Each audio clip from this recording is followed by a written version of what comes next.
अस्सलाम वालेकुम। तो आज की क्लास में हम कलम को देखेंगे कि कलम से कैलीग्राफी किस तरह होती है, कलम का इस्तेमाल देखेंगे और साथ साथ हम देखेंगे कि नुक्ता किस तरह लगाते हैं, कलम को पकड़ने का तरीका, इंक की प्रिपरेशन और साथ में नुक्ता। तो इसके लिए हम देखेंगे कि हम किस तरह से अपने कलम और इंक को तैयार कर सकते हैं। अब मार्केट में कलम आपको डिफरेंट साइज़ेस की मिल जाती हैं, कुछ इतनी चौड़ी होती हैं, कुछ थोड़ी सी चौड़ी होती हैं और कुछ बिल्कुल बारीक सी होती हैं। और अगर कोई इस तरह से नहीं होती तो हम उसको ख़ुद से बना सकते हैं। यानी हमारे पास अगर कलम नहीं है तो हम क्या करेंगे, हम ब्रश लेंगे और ब्रश की ऊपर का जो हिस्सा हमारा होता है उसे निकाल देंगे तो हमारे पास इस तरह से एक ब्रश सामने आ जाएगा। और फिर इसको हम कट करेंगे तो हमारा जो है कलम की तरह से ऊपर हमारे पास हिस्सा आ जाएगा। तो अब मैं बताती हूँ आपको कि किस तरह से हम इसकी कटिंग कर सकते हैं। तो कटिंग करने के लिए हमने थोड़ा सा पार्ट लेना है। आपने चाहे इस चीज़ को काट रहे हैं या इस चीज़ को सेट कर रहे हैं, दोनों का तरीका बिल्कुल सेम है। तो हमने सबसे पहले क्या करना है, बिल्कुल एक कटर लेना है और बिल्कुल हल्के हाथ रखते हुए हमने इसका बारीक बारीक छिलका उतारना है। ये देखें, बिल्कुल इतना सा बारीक सा छिलका हमने ये उतारा है, बिल्कुल बारीक सा। ठीक है, अब कोशिश ये करनी है कि स्ट्रेट रहते हुए हम ये छिलका उतारें और इस तरह से इसको करते जाएं।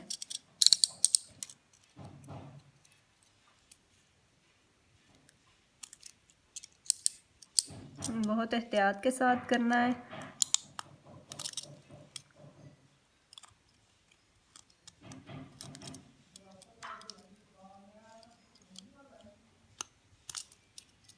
ठीक है, ये थोड़ा सा हो जाए फिर इसकी ऑपोजिट साइड पे बिल्कुल ये साइड जो है इस पे उंगली रखनी है इस तरह से कि आपका इधर होल्ड हो जाए और फिर इसको जो है हमने इसकी बिल्कुल ऑपोजिट साइड से इसको हल्का हल्का करने लग जाना है। बिल्कुल हल्के हाथ रखते हुए हमने इसको बनाना है।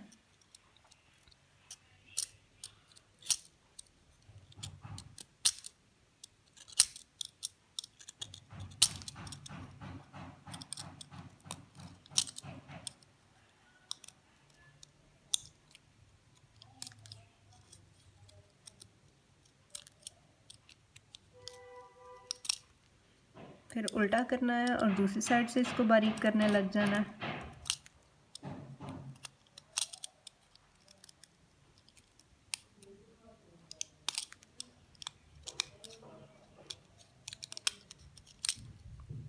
अभी भी हमारी थोड़ी सी मोटी है, इसको हम थोड़ा सा और बारीक करेंगे दोनों साइडों से।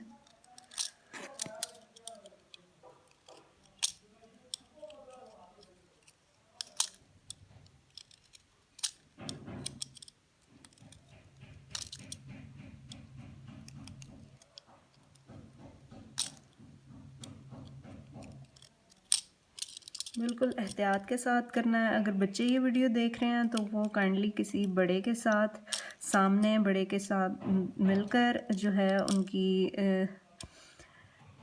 गाइडेंस में ये काम करें, ख़ुद से ना करें तो ज़्यादा बेहतर होगा।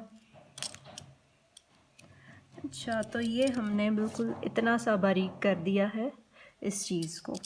अब इसकी हम कटिंग करेंगे तिरछी। बहुत ज़्यादा हमने इसको तिरछा नहीं कर देना, हमने बिल्कुल हल्का सा तिरछा करना। अगर आप नॉर्मल कलम को देखें तो आप देखेंगे ये बिल्कुल हल्का सा तिरछा, ये बिल्कुल सीधा है कि ये थोड़ा सा तिरछा, हमने इतना सा तिरछा करना है। ठीक है, हम किसी चीज़ पे रख लेंगे और फिर इसको हम कट करेंगे।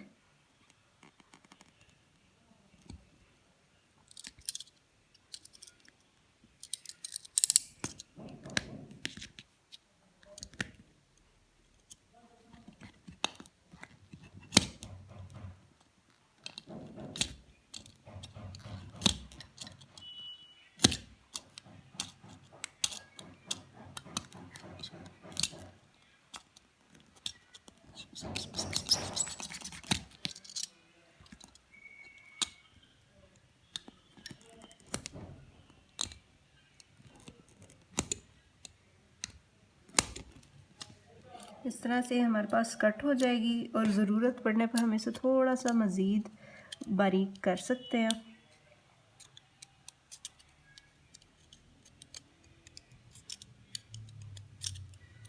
ठीक है, अभी हमारी तैयार नहीं हुई। अभी अगर हम इससे लिखेंगे तो ये स्क्रैच करेगा हमारे पेपर को और बहुत ही अजीब सी आवाज़ आएगी। अच्छा, मैं ये क्लीन करके ना अपना सारा काउंटर तो फिर आपको दोबारा स्टार्ट करती हूँ। अच्छा, अब हमने क्या करना है, हमारे पास मार्केट में आम ये सैंड पेपर मिल जाता है। इसके ऊपर हमने क्या करना है, थोड़ा सा अपने कलम को हल्का हल्का सा, बहुत दबा कर नहीं करना, बिल्कुल हल्का हल्का सा, और इसके साथ थोड़े सारे अप डाउन लेफ़्ट राइट थोड़ा सा करना है ताकि इसके जो शार्प एजेस हैं वो थोड़े से बैठ जाएं, जो हमारे कलम को ख़राब ना करें या राइटिंग करते हुए हमारी राइटिंग को ख़राब ना करें। ठीक है, तो बस इतना सा करेंगे। अब बारी आती है इंक की प्रिपरेशन की।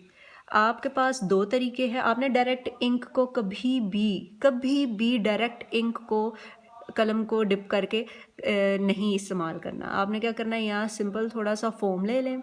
दूसरा तरीका ये है कि आम धागा जो होता है, कॉटन थ्रेड होता है ना हमारा, जिससे कपड़े सिलाई होते हैं या कोई भी चीज़ सिलाई करते हैं, वो होता है हमारे पास। तो उसके साथ हम इसको अंदर रख कर उसके अंदर थोड़ा सा आम इंक भी यूज़ कर सकते हैं। अगर आप स्टार्ट ले रहे हैं कैलीग्राफी के लिए तो आप सिंपल आम इंक यूज़ करें। आप वाटर कलर भी यूज़ कर सकते हैं इसी तरीके से।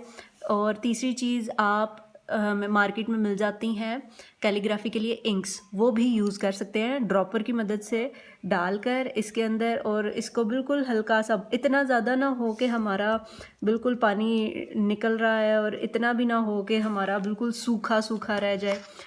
लिख के देखते हैं कि हमारा क्या ये इंक हमारी ठीक है या नहीं। हमें कट लगा के देखते हैं तो ये बिल्कुल ठीक इंक है।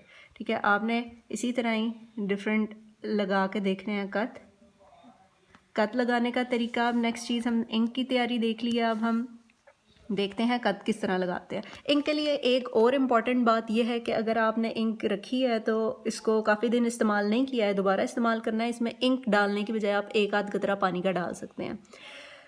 पानी, अगर आपकी इंक आम फाउंटेन पेन की वाली इंक है तो आपको पानी इस्तेमाल करने की ज़रूरत नहीं है। लेकिन अगर आपकी इंक ऐसी है जो कि कैलीग्राफी के लिए स्पेसिफिकली कैलीग्राफी के लिए इस्तेमाल होती है तो आप क्या कर सकते हैं, उसमें पानी इस्तेमाल कर सकते हैं क्योंकि वो काफ़ी ज़्यादा गाढ़ी होती है।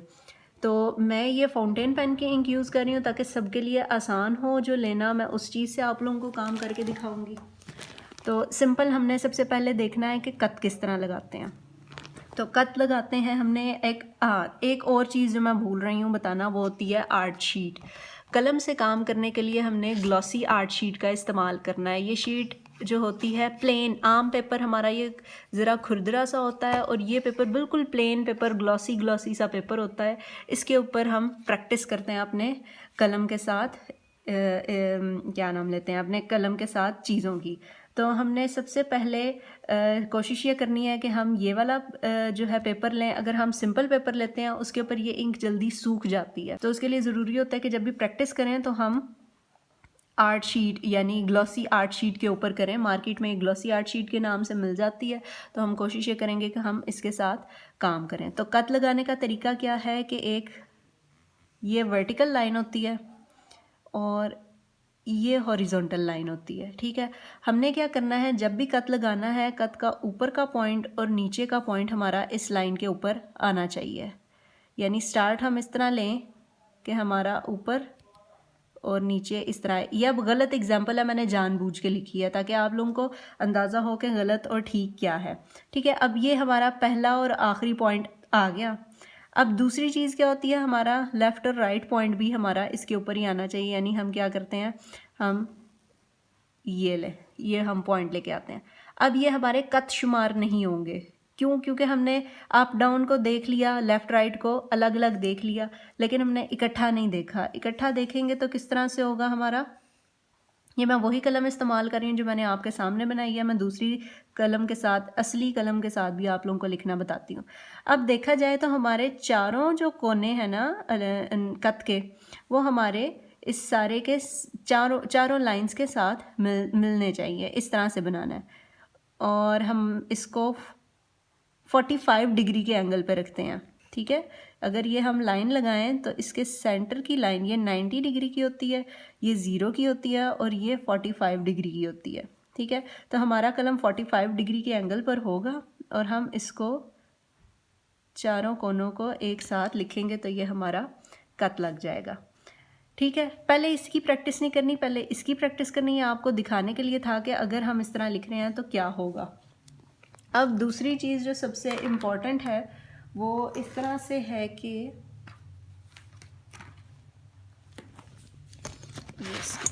अब हमने क्या करना है, सबसे अहम चीज़ जो हमने देखनी है वो ये है कि हमने एक सीधी लाइन लगानी है और इसके साथ हमने इसके ऊपर हमने 45 डिग्री का एंगल रखते हुए कट लगाना है और उसके नीचे दोबारा से उसी लाइन पे ही हमने एक और कट लगाना है। फिर हमने एक और कट लगाना है। इसी तरह ही हमने सीधी लाइन में कट लगाते जाना है। के ऊपर किस तरह से कट लिख सकते हैं, तो हमारे कट इस तरह से लिखे जाने चाहिए कि उनका पहला और आखिरी हिस्सा एक लाइन के ऊपर आए।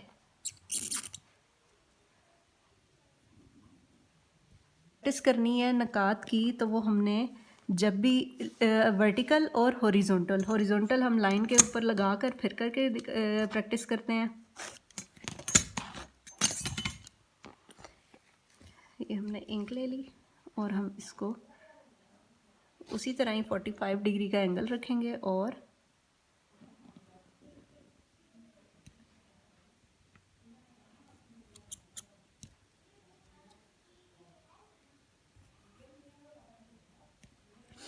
अब आपको एक चीज़ मैं बता दूं कि इस कलम से मैंने लिखा है तो ये इतना साइज़ बना है, इस कलम से मैं लिख रही हूँ तो इसका साइज़ डिफरेंट है। ठीक है, कट हमारा थोड़ा छोटा हो गया।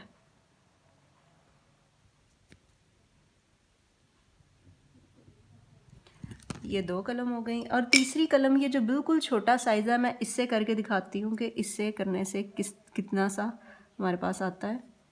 वही 45 डिग्री का एंगल और हमने ये तीनों लगा दिए। अब इन तीनों का साइज़ डिफरेंट है। इसका सबसे बड़ा मकसद बताने का ये है कि जब हम इस साइज़ के कट लगा रहे हैं ना तो हमने हरफ भी इसी साइज़ के कट से लिखना है। अगर हम इस साइज़ के कट से काम कर रहे हैं तो हमने हरूफ भी अपने इसी साइज़ के कट से लिखने हैं और अगर हम इस साइज़ के कट पे काम कर रहे हैं तो हमने इसी साइज़ के कट पे अपने हरूफ लिखने हैं। ऐसा नहीं होगा कि हम इससे कट लगा रहे हैं और इस वाले से हम हरूफ लिख रहे हैं और इस वाले से हम, इस तरह बिल्कुल भी नहीं करना। जब बल्कि आप लोगों ने जिस एक कलम से एक कलम ली उससे लिखा तो आपने उसी कलम से ही जो है ना अपनी राइटिंग करनी है। कट लगाए, निशान लगाए, उसे राइटिंग की।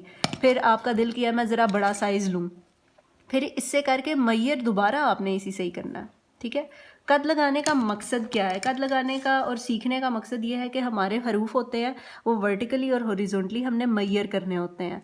कितनी लंबाई होनी चाहिए, कितनी चौड़ाई होनी चाहिए हरूफ की, ये हमारा कद जो होता है ना किसी कलम का कद, यानी यहाँ से यहाँ तक का हिस्सा, वो डिफ़ाइन करता है कि हमारा हरफ कितना होना चाहिए। आज की क्लास में इतना ही। इंशाल्लाह नेक्स्ट क्लास में बाकी चीज़ें सीखेंगे। तब तक के लिए अल्लाह हाफ़िज़, अस्सलाम वालेकुम।